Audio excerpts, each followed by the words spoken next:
हाय Gemini, कैसे हैं आप लोग। मैं आप लोगों के लिए टैरो रीडिंग लाई हूँ from 10th July to 20th जुलाई 2024। तो देख लेते हैं क्या है आप लोगों के लिए मैसेजेस। और ये एक जनरल रीडिंग है तो ये सबके साथ रेजोनेट नहीं करेगी और जेंडर स्पेसिफिक भी नहीं है, मेल फीमेल दोनों के लिए है। और दोनों ही अपना जेंडर जानते हैं तो आप लगा लीजिएगा, ठीक है।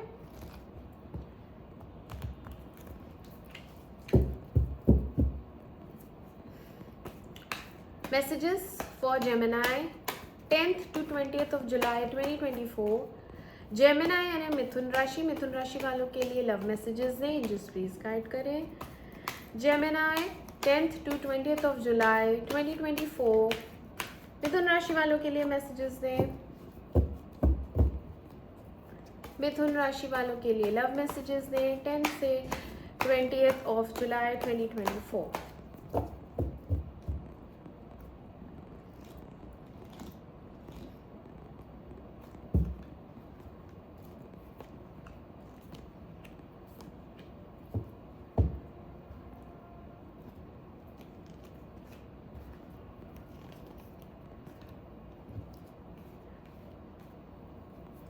Clarify Six of Cups.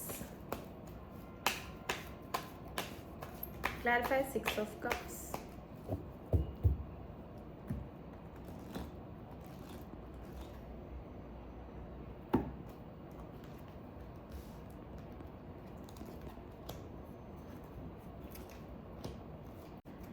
Clarify Queen of Wands.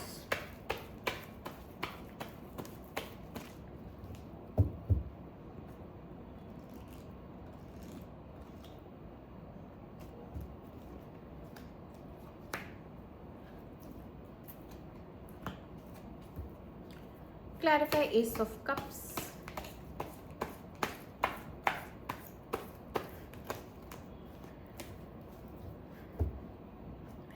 Clarify Ace of Cups.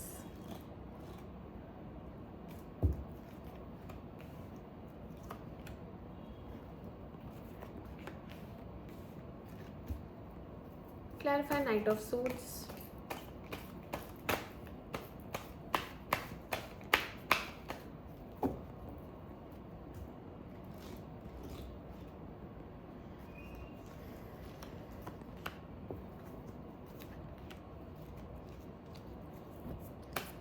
Clarify Six of Pentacles.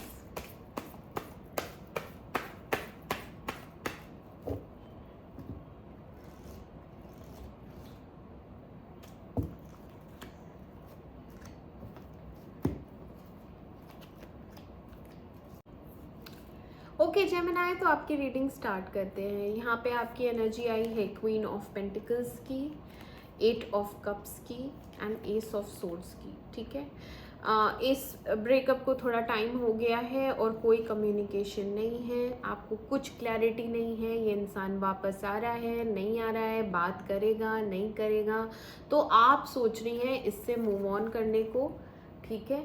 आपका हो गया है, अब इससे मन भर गया है और अब आप इसके लिए नहीं सोचती कि ये वापस आएगा या बात करेगा, क्योंकि यहाँ पे टाइम हो गया है। ओके, वैसे आप अंदर ही अंदर वेट कर रही हैं अभी भी कि ये आए और आपसे बात करे, क्योंकि ऐसा लग रहा है आपको कि ये आने वाला है। अंदर से एक आवाज़ आती है कि शायद आज मैसेज आ जाए, शायद आज कॉल आ जाए, लेकिन वो चीज़ नहीं होती है, ठीक है। तो आप अंदर ही अंदर वेट करें। क्वीन ऑफ पेंटिकल्स बताती है कि आपको इस रिलेशनशिप में अब की बार स्टेबिलिटी चाहिए। अब ये नहीं कि आए गए, बार बार ब्रेकअप हो रहा है, बार बार नो कांटेक्ट हो रहा है, ये सब अब आपको नहीं चाहिए अपनी लाइफ में, ठीक है। और इमोशनली भी आपको इस रिश्ते में कंटेंटमेंट नहीं मिला पास्ट में, क्योंकि यहाँ पे लग रहा है कि ऐसा रिलेशन था जिसमें आप तो इमोशनल थी लेकिन दूसरा वाला उतना इमोशनल नहीं था, ठीक है।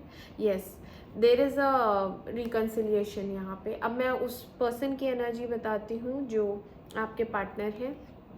वो चाहता है बात करना, वो वापस पीछे मुड़ के देख रहा है, वो वापस आना चाहता है, बात करना चाहता है। 6 ऑफ कप्स की भी एनर्जी आई है, बहुत अच्छी यादें हैं पास्ट की, दोनों यादों में ही रहते हैं, आप भी याद करती हैं, वो भी याद करता है। बहुत ज़्यादा मिसिंग एनर्जी है, दोनों एक दूसरे को मिस कर रहे हैं, डेस्परेट हो रहे हैं बात करने के लिए। बट यहाँ पे कोई तो है जो बहुत ज़बरदस्त ईगो प्रॉब्लम लेके बैठा है।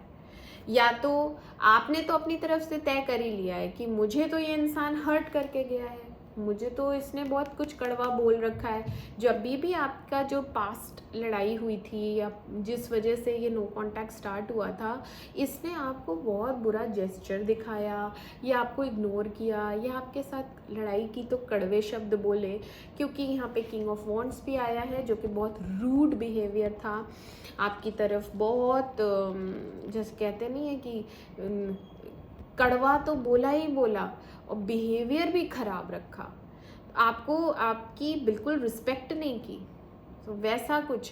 तो आप एम्परर मोड में हैं इस वक्त कि मैं नहीं झुकूंगी, मैं आप बिल्कुल कॉल नहीं करने वाली, मैं कोई मैसेज नहीं करने वाली, मेरी तरफ से कुछ नहीं जाएगा इसको इशारा कि मैं इंटरेस्टेड हूँ तुमसे बात करने में, क्योंकि आप एम्परर पोजीशन पे हैं। ठीक है, आपकी है सेल्फ रिस्पेक्ट, ईगो एंड आप अपने को कंट्रोल कर रही हैं, बहुत ज़्यादा कंट्रोल कर रही हैं अपने इमोशंस। इमोशनल तो है ही, लेकिन आप कंट्रोल करें। आप क्वीन ऑफ वॉन्ड्स की भी एनर्जी में है जो कि बहुत एनर्जेटिक है, फायरी है, अपने काम टाइम पे कर रही है, आप अपने करियर में भी अच्छा कर रही हैं, आप ऑफिस गोइंग हैं। एंड अगर आप ऑफिस गोइंग नहीं है तो आप अपना बिजनेस करती हैं, तो आप बिजनेस वूमेन हैं। अच्छा, यहाँ पे मैं वुमेन कह रही हूँ, हो सकता है कोई मेल हो तो वो बिजनेसमैन है, ठीक है, तो आप अपने पे लगा लीजिएगा। तो यहाँ पे आप अपने बिजनेस पे ध्यान दे रहे हैं, अपने काम पे ध्यान दे रहे हैं। एम्परर जो होता है वो रूल्स बनाता है और वो चाहता है कि उसके रूल्स फॉलो हों। मैंने कहा ना, इस बार आप चाहती हैं कि जब आए ये दोबारा तो आपके रूल्स फॉलो करें, ठीक है। तो ये है आपकी एनर्जी, बहुत स्ट्रिक्ट वे में आप बात करने वाली हैं जब भी ये आएगा। अभी फ़िलहाल आपसे कहा जा रहा है बहुत ज़्यादा काम कर रहे हैं, शायद बिज़ी बहुत हैं, तो थोड़ा रिलैक्स करें, थोड़ा अपने आप को हील करें, टाइम दें और इन्जॉय करें लाइफ को। बट यहाँ पे कम्युनिकेशन नहीं है तो उस वजह से कुछ दिल पे बोझ हो रहा है। हो सकता है ये आपके पार्टनर की एनर्जी है, क्योंकि वो डिले पे डिले कर रहा है, कल कॉल करता हूँ, अच्छा परसों कॉल करता हूँ, रोज़ उसके दिमाग में आता है, क्योंकि उसके दिल पे बोझ है, उसने आपको बहुत हर्ट किया है। पास्ट में कुछ ऐसा जेस्चर दिखाया है जिससे उसको खुद को बाद में बहुत फील हुआ कि ये मैंने क्यों किया, ये मैंने इसके साथ क्यों किया, बहुत बुरा फील कर रहा है। यस, रिलेशनशिप ख़त्म हुआ क्योंकि यहाँ पे आगे पोटेंशियल नहीं था, यहाँ पे आगे ग्रोथ नहीं हो रही थी, पैशन ख़त्म हो गया था, इंटरेस्ट ख़त्म हो गया था, और हो सकता है यहाँ पे किसी को तो डिसकंटेंटमेंट थी। यहाँ पे कोई इन्वेस्ट करे जा रहा था रिलेशनशिप में और उसे रिटर्न में उतना नहीं मिल रहा था। डिससेटिस्फैक्शन कह सकते हैं उसको। हो सकता है कुछ फिजिकल डिससेटिस्फैक्शन हो, आपको इमोशनल तो था ही, दोनों को ही डिससेटिस्फैक्शन था, बट आपको फिर भी वो इंसान बहुत पसंद है, आप फिर भी चाहती हैं कि वो फिर से वापस मेरे पास आ जाए, प्यार वो भी अब मिस कर रहा है, क्योंकि आपने दिया बहुत, आपने काफ़ी दिया और उसने उतना नहीं दिया, देखो, ठीक है ना। तो अब आएगा वापस तो है कि वो देगा वापस, और इमोशनल बहुत ज़्यादा है इस वक्त, बहुत दिल टूटा हुआ है, पेन में हैं आप दोनों ही पेन में हैं। बट इसकी हालत बहुत ख़राब हो रही है क्योंकि ये नो कम्युनिकेशन इसको अच्छा नहीं लग रहा है, क्योंकि इसके दिल पे बहुत बोझ है, इसने आपको हर्ट किया, इसने आपके साथ बुरा व्यवहार किया, तो इसको आपको मनाना पड़ेगा, इसको आपके पास आके बहुत ज़्यादा सॉरी बोलना है और बहुत सी चीज़ें फिर से रिवाइव करनी है, पहले जैसी करनी है, क्योंकि एस ऑफ वॉन्ड्स आया है तो यहाँ न्यू बिगनिंग है, फिर से आप दोनों के रिलेशनशिप की न्यू बिगनिंग होगी। कब होगी? 14 दिन में होगी।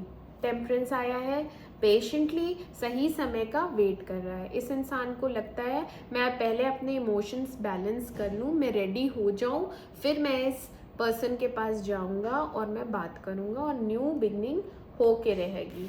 हाई प्रीस्टेस आई है, तो यहाँ पे बहुत सी बातें मन में हैं जो कि शायद एक्सप्रेस करेगा, ये आपको आके बात करेगा। फ़िलहाल ये सैड एनर्जी में है, फ़िलहाल इसको अपने इमोशंस बैलेंस करने की ज़रूरत है, ठीक है। हाई प्रीस्टेस क्या करती है, मेडिटेशन में अपने थर्ड आई चक्रा को एक्टिवेट करना, अपने इमोशंस को बैलेंस करना और फिर डिसीजन लेना, ठीक है।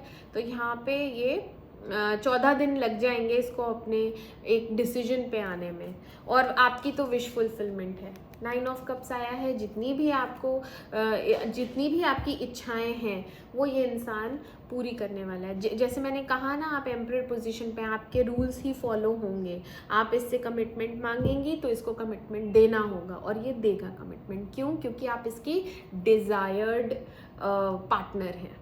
ये चाहता है आपको ही, फिज़िकली भी इमोशनली भी बहुत ज़्यादा चाहता है। तो ये अब रियलाइज़ कर चुका है आप बहुत इम्पोर्टेंट है इसकी लाइफ में, आपको खो नहीं सकता। तो ये आपके पास वापस ज़रूर आएगा। इन 10 डेज़ में ही रिकन्सिलिएशन है। न्यू बिगनिंग 14 डेज़ में होगी, ठीक है। यस, 10 डेज़ में एटलीस्ट मुझे लग रहा है बातचीत शुरू हो जाएगी, बट आप नहीं करेंगी, वो ही आएगा। ओके जेमिनी, मैं मिलती हूँ आपसे आपकी अगली रीडिंग में। तब तक के लिए मेरे चैनल अमेजिंग टैरो को लाइक करें, सब्सक्राइब करें। Do take care of yourself. Bye bye bye.